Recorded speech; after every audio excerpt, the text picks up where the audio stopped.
Reka ngushimire kandi nongera kubw'ikaze wowe wahisemo neza ugakurikirana MX Empire mu buzima bwawe bwa buri munsi. So rero uyu munsi tugiye kubagezaho urutonde rwa filime icumi z'inkundo cyangwa se filime ziri romantic, icumi nyine za mbere hano ku isi, cyangwa filime ushobora kuba wareba haba n'umukunzi wawe, cyangwa ushobora no kuzireba nyine bisanzwe, si ngombwa ngo ube ufite umukunzi. So rero ni filime zagiye zitoranywa cyangwa se zagiye nyine zigaragaza ko ari inyabigwi kurusha izindi filime zose. Urumva muri filime zose zikinwa ku isi kugira ngo utoranyemo filime icumi, ziba zifite nyine amateka akomeye, ziba zifite ibigwi bikomeye zagiye zandika, cyangwa izindi filime nyine zitabashije kugera. Undi umuntu wese aba afite ubwoko bwa filime nyine akunda, ariko uru rutonde twakoze cyangwa se izi filime z'urukundo nyine ziragukora ku mutima nimba nawe ujya ukurikirana izi filime z'urukundo. So rero twihuse cyane, reka duhere ku mwanya wacu wa cumi. Ku mwanya wacu wa cumi rero turasanga filime yitwa Before Sunrise, yasohotse mu mwaka w'igihumbi kimwe magana cyenda mirongo icyenda na gatanu, yakinwe na Ethan Hawke na Julia Depre. Ubunararibonye bwihariye bugizwe n'iyi filime nyine bwakozwe na Ringo Starr ndetse na Kim Kardashian. Iyi filime rero yerekanwe bwa mbere muri Cannes Film Festival. Inkuru y'iyi filime ivuga ku mugabo w'umunyamerika Jesse yahuye n'umugore w'umufaransa Celine.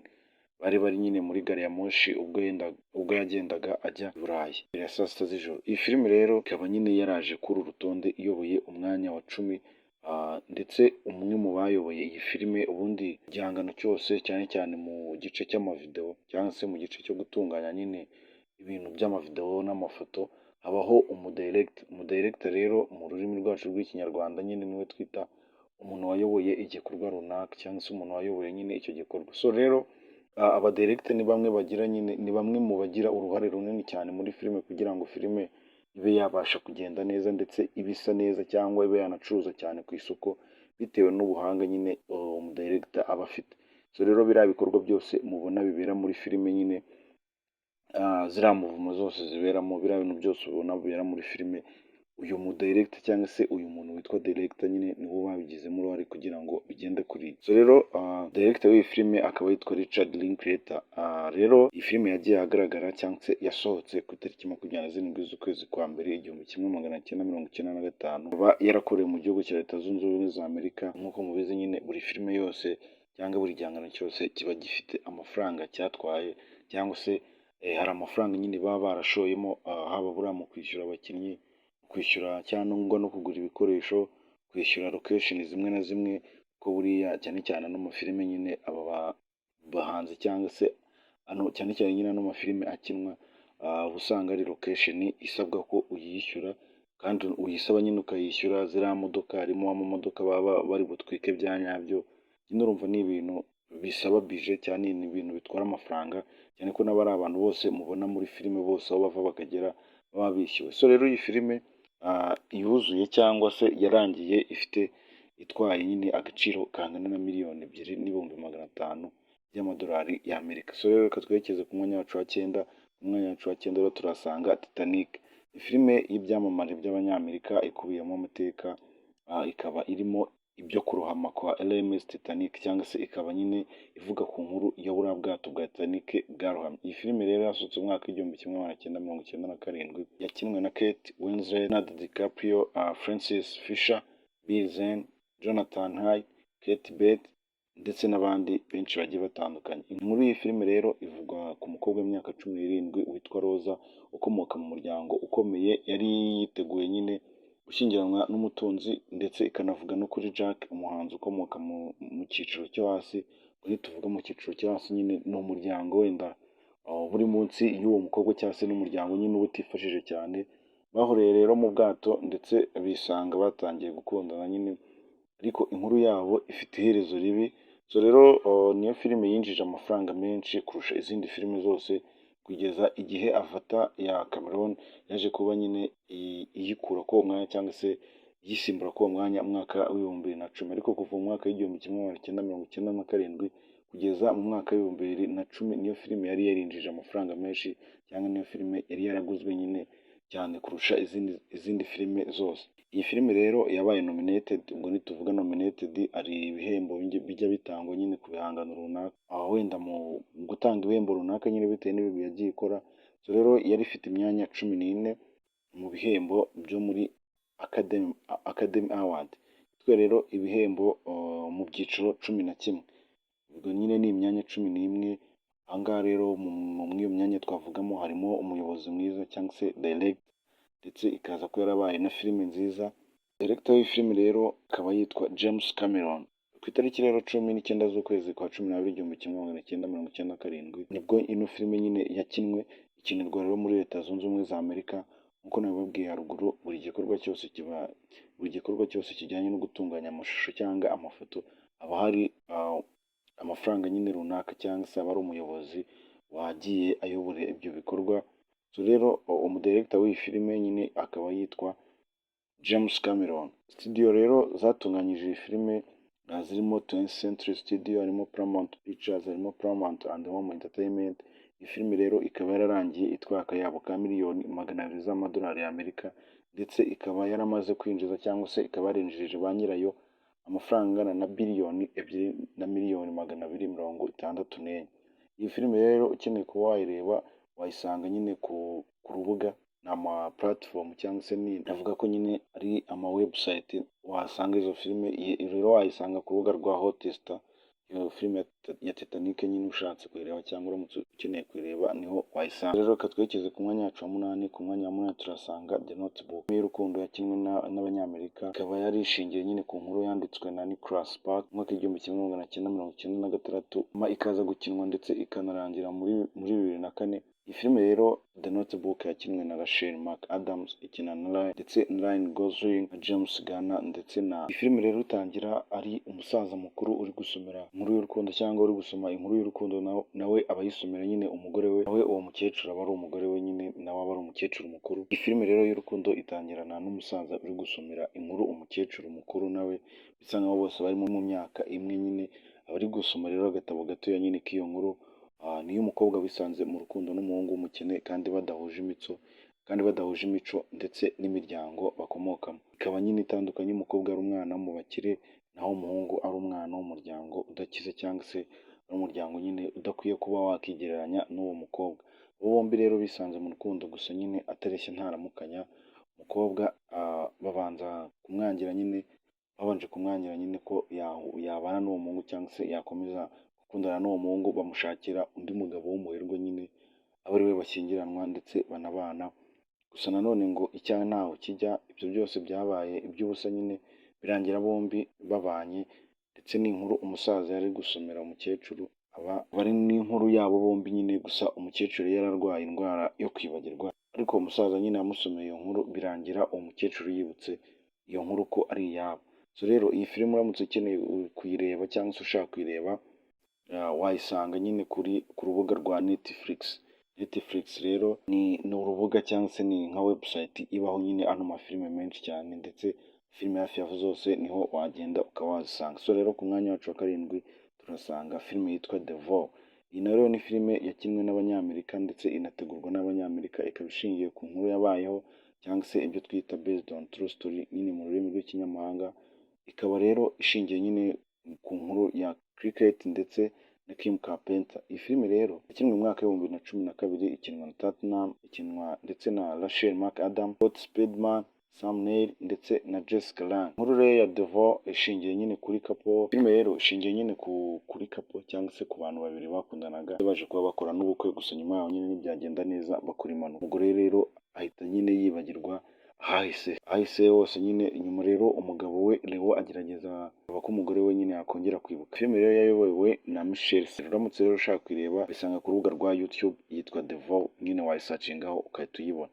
So rero ku mwanya wacu wa 6 turasanga filime yitwa La La Land.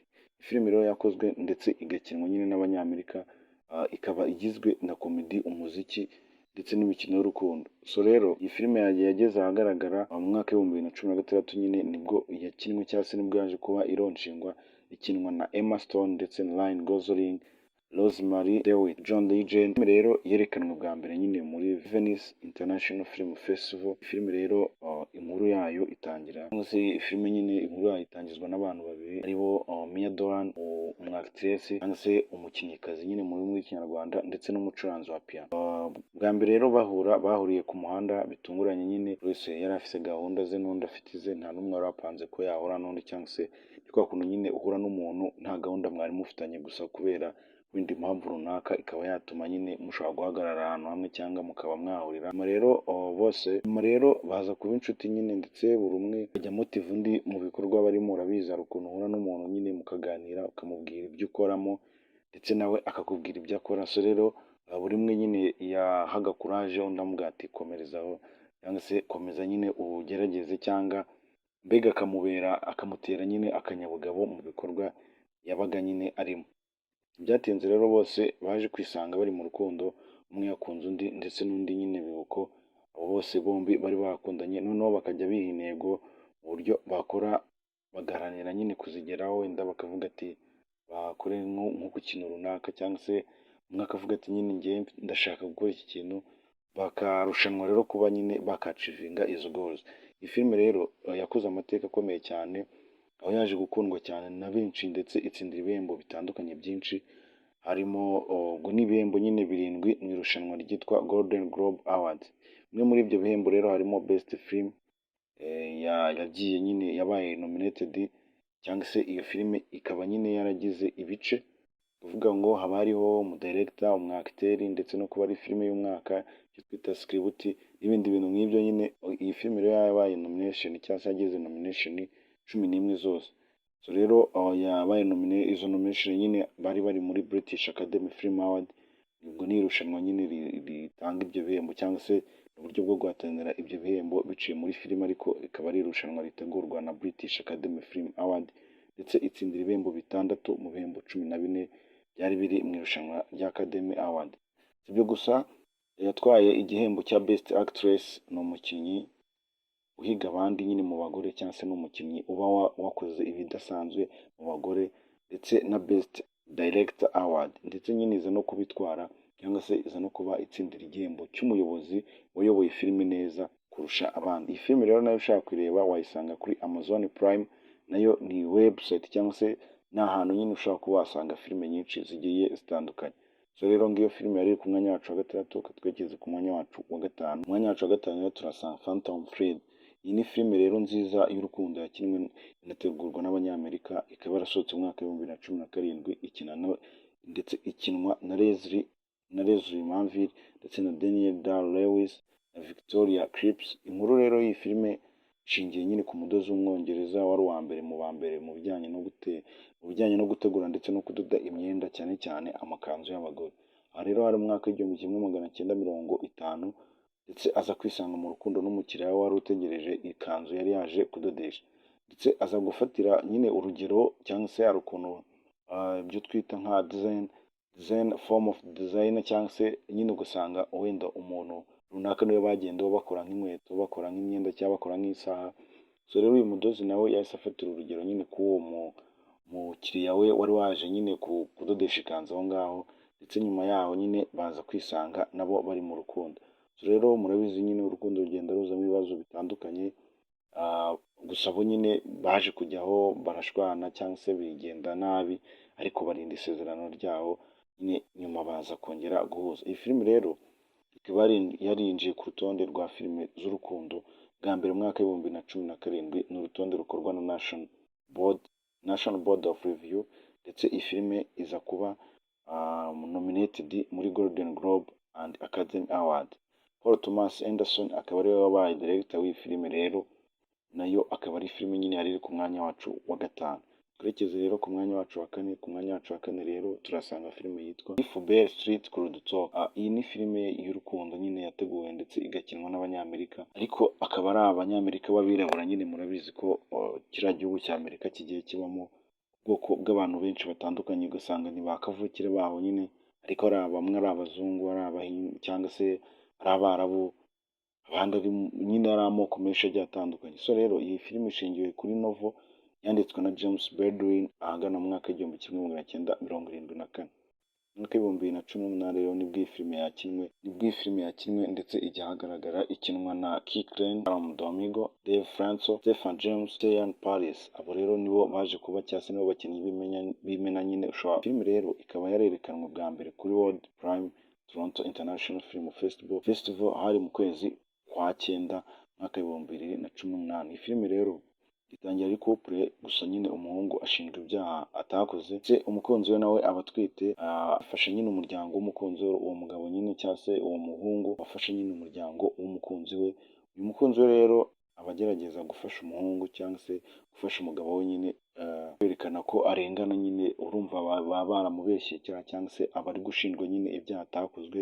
Rero umugore agerageza nyine kwerekana ko arengana ndetse agerageza no gusukura izina rya se w'umwana we mbere y'uko bibaruka umwana bari batwite. Filime rero yashyizwe ku rutonde rwa filime 10 za mbere z'urukundo mu mwaka w'ibihumbi bibiri na cumi n'umunani ndetse ishyirwa ku rutonde na American Film Institute and National Board of Review. Ushaka kureba iyi filime rero nayo wayisanga ku rubuga rwa Netflix. So rero katwerekeze ku mwanya wacu wa gatatu. Mwanya wacu rero wa gatatu turasanga Sylvie Love cyangwa se Sylvie's Love, filime y'urukundo yateguwe ndetse ikinwa n'abanyamerika, yasohotse mu mwaka w'ibihumbi bibiri na makumyabiri. Ikinwa na Nandi Asumbwa, Tessa Thompson, Rick Jamped, Ryan McKay-Bed, Eva Longoria and Aja Naomi King. Iyi filime rero ikaba yarayobowe cyangwa se director wayo nyine akaba ari Eugene Ashe. Ushaka rero kureba iyi filime cyangwa se ukeneye kureba iyi filime wayisanga kuri Amazon Prime. Iyi filime rero ikaba ishingiye ku nkuru nyine ya se wa Sylvie ubwo yari hari mu mwaka w'igihumbi kimwe magana cyenda mirongo itandatu nibwo yahuye n'uwaje kuba umukunzi we, gusa nyuma muri sama baza gutandukana, buri umwe akurikira intego ze ndetse n'ibyifuzo bye n'inzozi ze yari afite.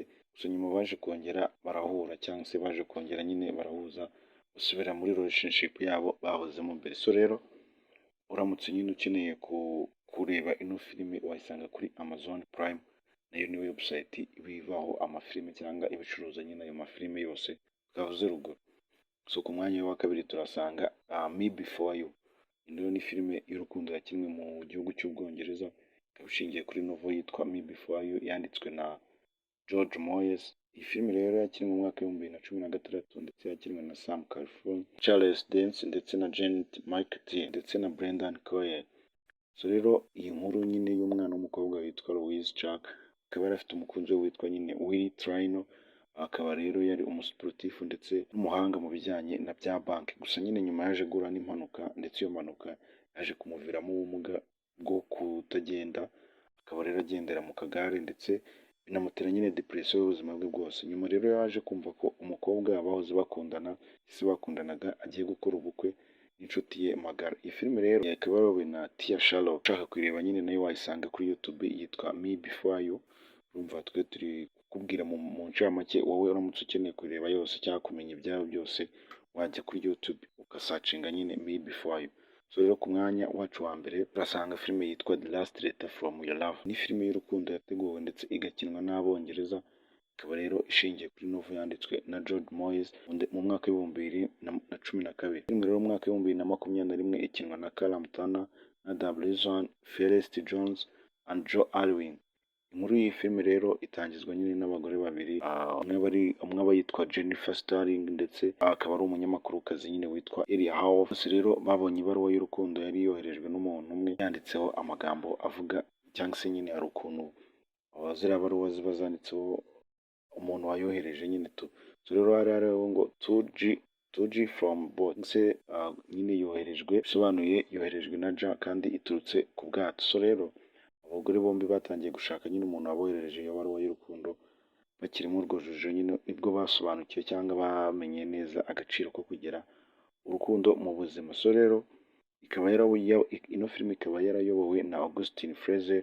Iyi filime rero nayo ukaba wayisanga kuri Netflix. So rero ngurwo urutonde rwa filime 10 zikunzwe nyine kurusha izindi cyangwa se filime 10 z'urukundo. Nawe rero wagenda nyine ukayireba cyangwa nawe waba wafata nyine umwanya wawe ukajya kuzirebera. So rero ko abanye natwe usabwa kuri subscribe. Ciao ciao.